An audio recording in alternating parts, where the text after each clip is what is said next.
और ऐसे में अब आगे इसी पर चर्चा करेंगे कि आखिरकार वो प्रोएक्टिव देश के तौर पर मैसेजिंग किस रूप में भारत कर सकता है, और ये जो वक्त है ये किस तरीके से मुफीद हिंदुस्तान के लिहाज से नजर आ रहा है, जरा ये अब आप जान लीजिए। एक और ग्राफिक्स मैं आपके सामने लेकर आने वाली हूं और इसके जरिए आप समझेंगे कैसे पाकिस्तान को सबक सिखाने का ये वक्त सही है। ये मैं क्यों कह रही हूं, क्योंकि पाकिस्तान राजनीतिक अस्थिरता के भंवर में फंसा हुआ है, वहां गृहयुद्ध जैसे हालात बने हुए हैं। महंगाई से पाकिस्तान की आवाम में हुकूमत के खिलाफ वहां बेहद जबरदस्त नाराजगी और गुस्सा है। राजनीतिक लड़ाई की वजह से पाकिस्तान सेना के खिलाफ भी वहां के जो आम लोग हैं, जो आवाम है, उस पर नाराजगी है। आर्थिक संकट की वजह से पाकिस्तान युद्ध लड़ने की हालत में तो हिंदुस्तान से कतई नहीं है। कूटनीतिक तौर पर भारत काफी मजबूत, कोई भी देश पाकिस्तान के साथ इस वक्त दुनिया में खड़े होने की हिमाकत नहीं करेगा। तालिबान और टीटीपी की वजह से पाकिस्तानी सेना दो मोर्चों पर अपने आप उलझी हुई है। पीओके सिंध बलूचिस्तान में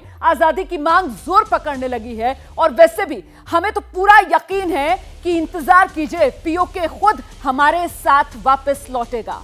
ऐसे में सीधे हम आपको लेकर चलेंगे, जो खास मेहमान हमारे साथ मौजूद हैं, जनरल चौधरी का मैं रुख करूंगी। सर, ये फाइनल असॉल्ट का वक्त कहा जा सकता है?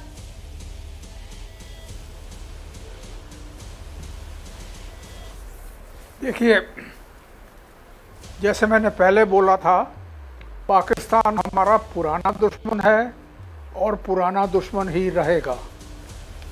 टेक्निकल मीन्स अभी बहुत हमारे पास अवेलेबल हैं, इनका पुरजोर इस्तेमाल करना चाहिए। जैसे अभी बहुत कुछ हो गए, ड्रोन्स आए हैं, पायलटलेस एयरक्राफ्ट आए हैं। टेक्निकल मीन्स मैं अंदर और नहीं प्रवेश करना चाहता हूँ। अभी इरादे हमारे पक्के करके हम ये जो हमारे दुश्मन हैं, पाकिस्तान के जो आवाम है वो हमारा दुश्मन नहीं है जी, लेकिन पाकिस्तान की जो सेना है वो हमारा दुश्मन है, और उस पर हमारा हमला बोलना है। सर, क्योंकि आपने टारगेटेड मींस की बात की है जनरल चौधरी, यहां पर मुझे याद आता है किस तरीके से अमेरिका की ओर से एबटाबाद उसामा बिन लादेन चुनकर, निशाना साधकर उसको खत्म किया गया। आपको नहीं लगता है कि इस वक्त भारत इस स्थिति में है और सक्षम है कि इसी तरीके से पाकिस्तान में वो जो भारत के खिलाफ वहां पर सांप और सपोले पल रहे हैं, जिनको दिखावे के तौर पर तो पाकिस्तान कहता है कि साहब हम एक्शन ले रहे हैं, जिसमें हाफिज सईद जैसों के नाम है, लेकिन होता कुछ नहीं है, तो अब उनके सफाई का वक्त आ गया है सर, वही वो टेक्निकल और टारगेटेड मींस के जरिए। हमारे पास इसको करने के लिए टेक्निकल मींस हैं जी, और हम कर सकते हैं। अभी इरादा है कि पाकिस्तान की जो आवाम है, जिसको हम जनता बोलते हैं, वो हमारे दुश्मन नहीं हैं जी, लेकिन इनको जो चलाने वाले फ़ौज है, फ़ौज ज़रूर हमारा दुश्मन है, पाकिस्तान फ़ौज, और उसको नुकसान पहुंचाने के लिए साधन हमारे पास हैं, हम उसको इस्तेमाल कर सकते हैं अगर चाहें तो। जनरल दुआ, आपका टेक? देखिए, ये जो जवाबी कार्रवाई है, रिटेलिएशन है या रिस्पॉन्स है जी, ये दो तीन अलग अलग लेवल पे है। ठीक है। पहला टैक्टिकल लेवल पे, यानी कि यूनिट के लेवल पे 19 आरआर के कमांडिंग ऑफिसर और एक कंपनी कमांडर जो वीरगति को प्राप्त हुए हैं। 19 राष्ट्रीय राइफल्स एक बहुत ही बढ़िया यूनिट है। मेरे टेन्योर के दौरान इन्होंने बुरहान वानी का खात्मा किया था, और मुझे यकीन है कि टैक्टिकल लेवल पे वो और उनके आसपास सेक्टर जो एरिया, वो उसका बदला जरूर लेगा।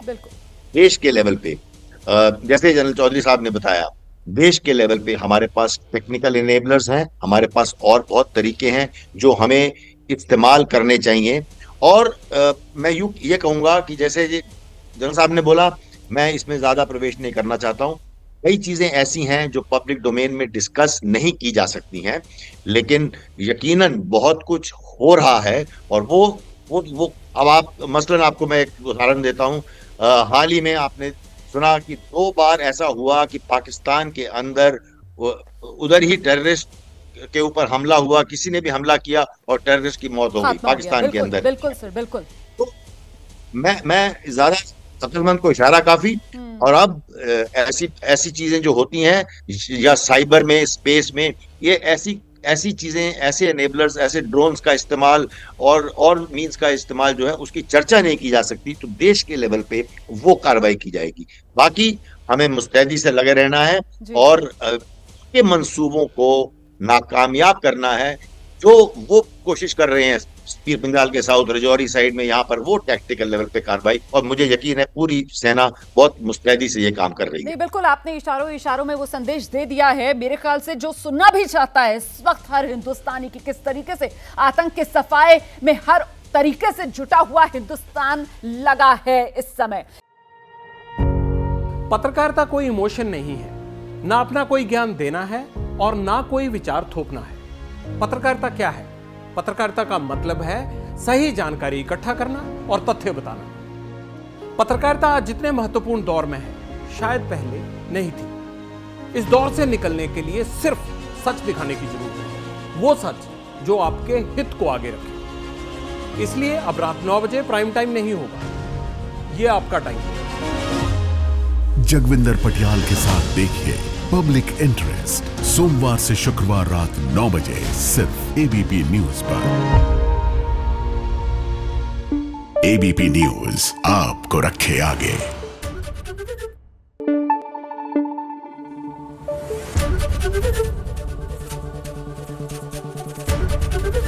एबीपी न्यूज आपको रखे आगे।